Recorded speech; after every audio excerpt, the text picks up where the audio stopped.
Hello friends, स्वागत है आपका आपके इस YouTube चैनल पर। मेरा नाम है डॉक्टर पुंडू। आज हम बात करने वाले हैं एक ऐसे टॉपिक पे जो बड़ा ही इंटरेस्टिंग है। कुछ ऐसी चीज़ें जिन्हें सुन के आपके भी होश उड़ जाएंगे। तो आज हम बात करने वाले हैं हिंदुज़्म और साइंस के बारे में। क्या हिंदू शास्त्रों में साइंटिफिक फैक्ट्स पहले से लिखे गए हैं? क्या हनुमान चालीसा में सच में पृथ्वी से सूरज की दूरी बताई गई है? क्या राम सेतु सच में भगवान राम ने बनवाया था? और ऐसी ही कई सारी बातें जिन्हें सुनने के बाद आप अपना नज़रिया बदलने वाले हैं। तो दोस्तों, शुरू करते हैं हनुमान चालीसा से। जैसा कि आप मेरे बगल में देख रहे हैं, ये हनुमान चालीसा की वो चौपाई है जिसमें कहा जाता है कि पृथ्वी से सूरज तक की दूरी बताई गई है। युग सहस्त्र योजन पर भानु, लिल्योता ही मधुर फल जानो। अब अगर हिंदी साहित्य के हिसाब से देखा जाए तो एक युग का मतलब होता है एक युग, और एक युग होता है 12,000 वर्षों के बराबर। अब जो अगला वर्ड आता है वो है सहस्त्र, और सहस्त्र का मतलब होता है 1000, और एक योजन का मतलब होता है 8 मील। और अगर अब इन तीनों को आपस में मल्टीप्लाई किया जाए तो जो डेटा हमारे पास आता है वो होता है 96 करोड़ माइल। इसे किलोमीटर में कन्वर्ट करने के बाद जो हमें डेटा मिलता है वो आज के मॉडर्न साइंस से लगभग मैच खाता हुआ है। जरा सोचिए कैसे।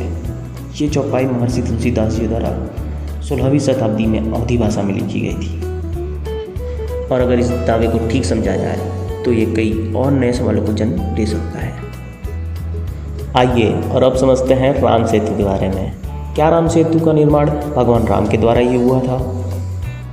राम सेतु तमिलनाडु के रामेश्वरम से होते हुए श्रीलंका के मन्नार आइलैंड तक जाती है। अगर रामायण के अनुसार से देखा जाए तो इसका निर्माण वानर सेना द्वारा हुआ था, माता सीता को रावण से बचाने के लिए। नल और नील नाम के दो वानर थे जो कि पानी में कुछ भी फेंकते थे तो वो तैरता था। इन्हीं दोनों की मदद के द्वारा इस ब्रिज का निर्माण किया गया। एक रिसर्च के अनुसार ये ब्रिज 18,400 वर्ष पुराना है। यहाँ पे ऐसे पत्थर भी पाए जाते हैं जो पानी के ऊपर तैरते हैं। ऐसा क्यों होता है? क्या इसमें सच में कोई मैजिक है या ऐसे ही हमें भरमाया जा रहा है? तो मैं आपको बताता हूँ। वोल्केनो में से गर्म लावा निकलता है जो कि समुद्र के ठंडे पानी के संपर्क में आता है। इस ठंडे पानी के संपर्क में आने की वजह से इसमें एयर बबल्स बन जाते हैं, जिससे कि इसकी डेंसिटी वाटर से भी कम हो जाती है, जिसकी वजह से ये पानी के ऊपर तैरता है। नासा के अनुसार देखें तो ये ब्रिज इंसानों के द्वारा बनाया नहीं गया है। अगर पुराने रिकॉर्ड्स में झांका जाए तो मिलता है कि 1480 ईस्वी तक राम सेतु सी लेवल के ऊपर था, जो कि क्लाइमेट चेंज की वजह से सी के अंदर चला गया। According to the scientific study, sea level तब से लेकर अब तक 100 मीटर के ऊपर बढ़ चुका है, जो कि काफ़ी खतरनाक है।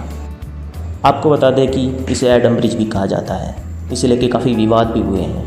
2007 union minister of state Kapil Sibal का कहना था कि ऐसा कोई भी एविडेंस नहीं है जिससे ये माना जाए कि ये ब्रिज इंसानों द्वारा बनाया गया है। नासा के अनुसार देखा जाए तो ये एक सैंड बार है जो इंडिया और श्रीलंका को आपस में जोड़ता है, और इसके ऊपर पाए जाने वाला स्टोन जिसे सोल कहते हैं, जो किसी नेचुरल कॉज से बना है।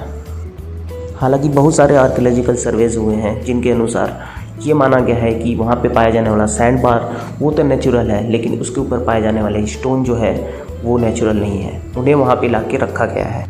डॉक्टर एलन लेस्टर के अनुसार वहाँ पे पाए जाने वाला स्टोन वहाँ का नहीं है, उसे कहीं और से ला के वहाँ पे रखा गया है।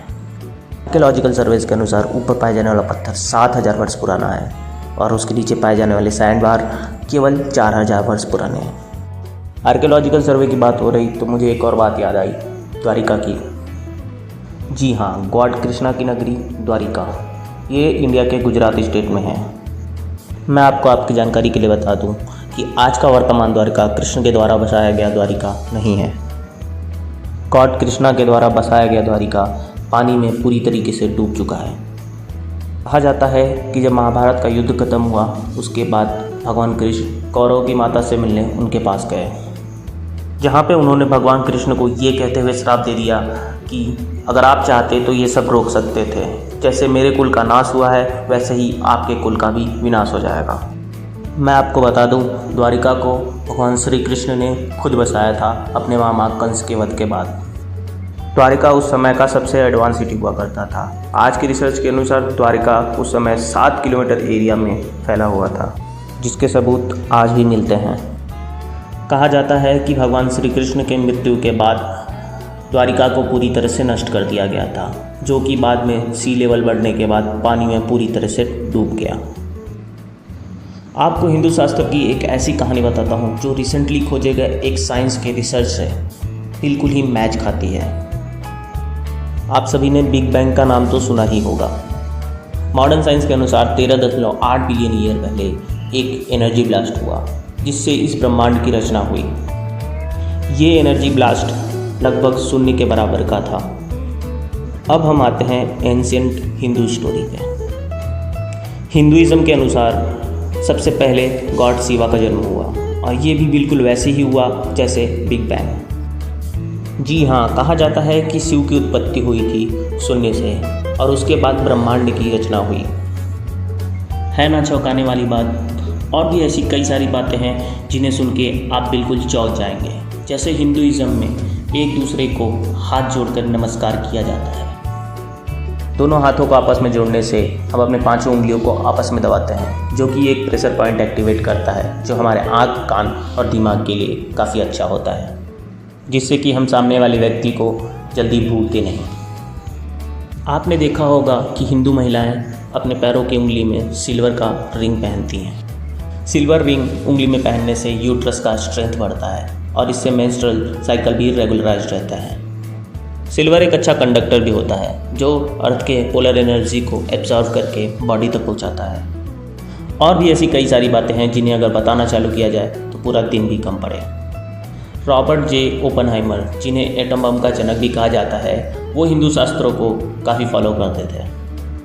हिरोशिमा नागासाकी में हुए पहले न्यूक्लियर धमाके के बाद उन्होंने एक गीता के श्लोक का जिक्र किया, जिसमें भगवान विष्णु ने अपना रुद्र अवतार लेके अर्जुन को उपदेश दिया था। Now I became death, destroyer of all. I hope आपको ये वीडियो पसंद आई होगी, और ऐसे ही मज़ेदार वीडियोस के लिए वीडियो को लाइक करें और चैनल को सब्सक्राइब करना ना भूलें। धन्यवाद।